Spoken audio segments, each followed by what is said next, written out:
আসসালামু আলাইকুম। আমি শেখ মোহাম্মদ আরিফ। আমি এসেছিলাম শর্ট কোর্স করতে রয়্যাল একাডেমিতে।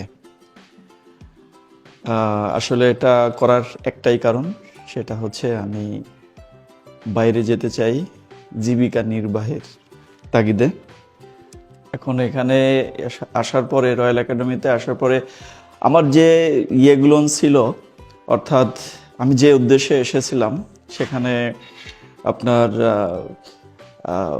পিৎজা, বার্গার, স্যান্ডউইচ, তারপরে হচ্ছে পাস্তা, বিভিন্ন আইটেমের, এরপরে হচ্ছে চিকেন ফ্রাই।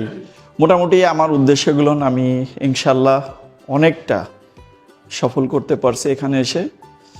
তো আমার উদ্দেশ্যটা তো বললাম বাইরে যাওয়ার জন্য। তো ওখানে মোটামুটি আমার জন্য সবাই দোয়া করবেন। এখানে যে পরিবেশ পেয়েছি রয়্যাল একাডেমিতে, আমাদের সাদি ভাই, তারপরে এখানকার যে ম্যানেজমেন্টে যে দায়িত্বে যারা আছেন, সবাই নিজের মতন করে এত সুন্দরভাবেই করেছি। আমার খুব ভালো লাগছে, মনে থাকবে। আর আমি সাজেস্ট করব, যারা মোটামুটি যেতে চান, হ্যাঁ, এখানে আসবেন, যোগাযোগ করেন। আল্লাহর রহমতে ভালো রেজাল্ট হবে, ভালো ফল পেয়ে এখান থেকে যেতে পারবেন ইনশাল্লাহ।